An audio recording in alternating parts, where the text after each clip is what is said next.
माननीय सभापति महोदय, आपने मुझे बजट 2025-26 पर बोलने का जो अवसर प्रदान किया उसके लिए मैं धन्यवाद जोहार करना चाहूंगा। मैं भारत आदिवासी पार्टी की तरफ से देश के आदिवासी, दलित, ओबीसी, मुस्लिम, अल्पसंख्यक, गरीब, मजदूर एवं इस देश में रहने वाला प्रत्येक गरीब वर्ग का व्यक्ति जो मानवता और भारत देश के संविधान में विश्वास करता है, उनकी तरफ से बोलने के लिए खड़ा हुआ हूं। आज देश का पढ़ा लिखा, डिग्रीधारी, शिक्षित, बेरोजगार युवा 200-300 रुपए में दिहाड़ी मजदूरी करने के लिए मजबूर हो रहा है, और जो दूसरी तरफ जो विदेश में जा रहे हैं, जो रोजगार के लिए वो दोबारा पैरों में, हाथों में बेड़ियां लेकर वापस लौट रहे हैं। ये हमारा देश की स्थिति है, पढ़े लिखे विशेषकर बेरोजगारों की। आदिवासी समुदाय ने जितना प्राकृतिक आपदा का कहर नहीं झेला है, उससे ज्यादा हजारों सालों से शोषण, अत्याचार, विस्थापन जैसे मानव निर्मित आपदाओं के कहर से जूझा है।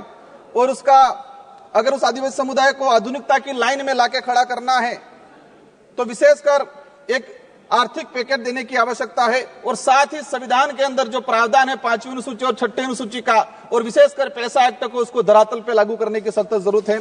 सभापति महोदय, देश के अंदर देखा गया है विस्थापन की जो समस्या, भारत देश में विकास के नाम से सबसे ज्यादा अगर कोई विस्थापित हुआ है तो आदिवासी समुदाय विस्थापित हुआ है। एक survey report Indian social institute की एक रिपोर्ट के अनुसार बताया गया है कि वर्ष 2010 से 2025 तक 15 सालों में 15 लाख आदिवासियों को विकास के नाम से विस्थापित किया गया है।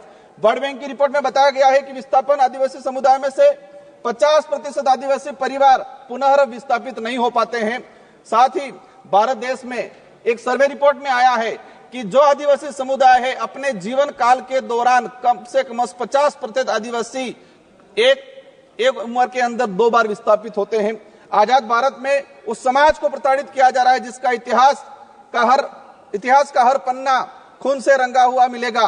क्योंकि आदिवासी जल जंगल जमीन की लड़ाई के लिए, देश की रक्षा के लिए मुगलों से, राजा रजवाड़ों से और अंग्रेजों से लड़ता आया, कभी झुका नहीं, लेकिन आज उनकी हालत बेहद बेहतर है। पिछले 10 सालों में भाजपा सरकार द्वारा धर्म की आड़ में कलम कागज के हथियारों से आदिवासियों के अधिकार, जल जंगल जमीन को हड़प कर आदिवासियों की मानसिक, आर्थिक, बौद्धिक हत्या करने का काम किया गया है। सभापति महोदय, आज बजट में सशक्त भारत बनाने की बात चल रही है।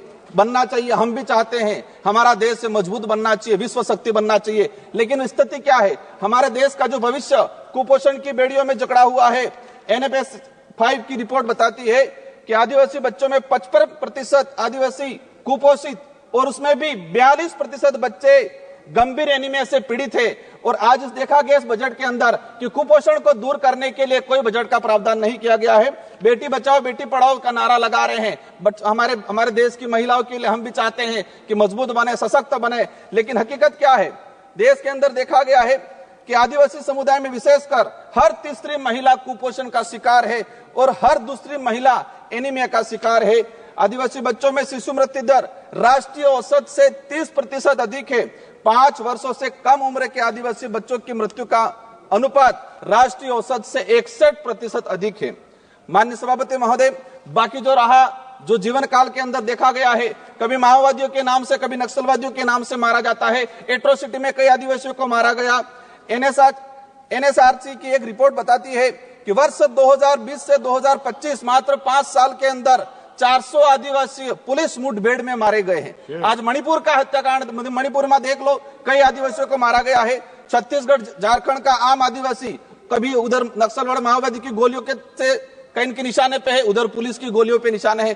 बीच में आम व्यक्ति जो है वो आज उसके साथ अत्याचार हो रहा है। हर दिन एक न एक व्यक्ति मारा गया है। आदिवासी, दलित, पिछड़ों को सशक्त बनाए बिना हमारे देश, भारत देश को सशक्त भारत बनाने की कल्पना करना एक कोरा सपना रह जाएगा। स्वास्थ्य सुविधा की देखा जाए, आदिवासी क्षेत्र में PSC CSP की, CAG की एक रिपोर्ट आई है कि आदिवासी बाहुल्य क्षेत्र में जितनी जो PSC CSC है वहां पर 60% डॉक्टरों के पद रिक्त हैं।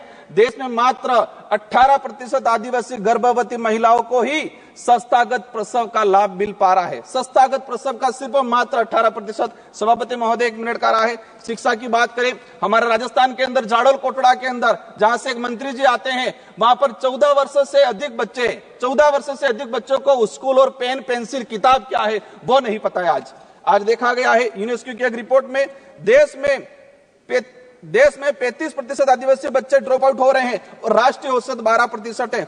8%, मात्र 8% आदिवासी युवा उच्च शिक्षा की पढ़ाई पूर्ण कर पा रहा है।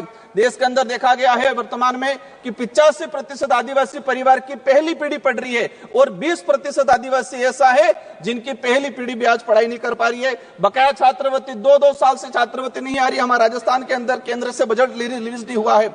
राष्ट्रीय विदेश छात्रवृत्ति योजना शुरू की 2013 के अंदर 20 बच्चे जा रहे थे आदिवासी समुदाय के, मैडम 1 मिनट का रहा है, और आज भी 20 बच्चे जा रहे। 2013 में हमारे देश से विदेश में 1,90,000 बच्चे पढ़ने जा रहे थे। आज 2024 के अंदर 13 लाख जा रहे हैं, लेकिन आदिवासियों के लिए वो 20 सीटें हैं, वही 20 सीटें आज तक वो बढ़ाई नहीं गई है। लास्ट में अंतिम में कहना चाहूंगा, नरेगा के अंदर इस बार देखा गया बजट कोई नहीं बढ़ा गया है। नरेगा की मजदूरी 200 रुपए मिल रही है, उसको 600 रुपए तक किया जाए और 100 दिन का जो रोजगार है वो 200 दिन तक किया जाए। साथ ही आंगनबाड़ी कार्यकर्ता से हर प्रकार की सर्वे करा जाते हैं, सेंट्रल गवर्नमेंट इसको हैंडओवर करे और आंगनबाड़ी कार्यकर्ता सहायिका को एक राजकीय कर्मचारी का दर्जा दिया जाए और उसको नियमित करके भुगतान किया जाए। जल जीवन मिशन की बात हो रही थी, लेकिन ट्राइबल इलाके के अंदर 27% टारगेट अभी तक पूरा हुआ है, वो भी सैंक्शन, धरातल पे पानी नहीं पहुंचा है। अंत में कहना चाहूंगा, एकलव्य मॉडल की बात चल रही थी।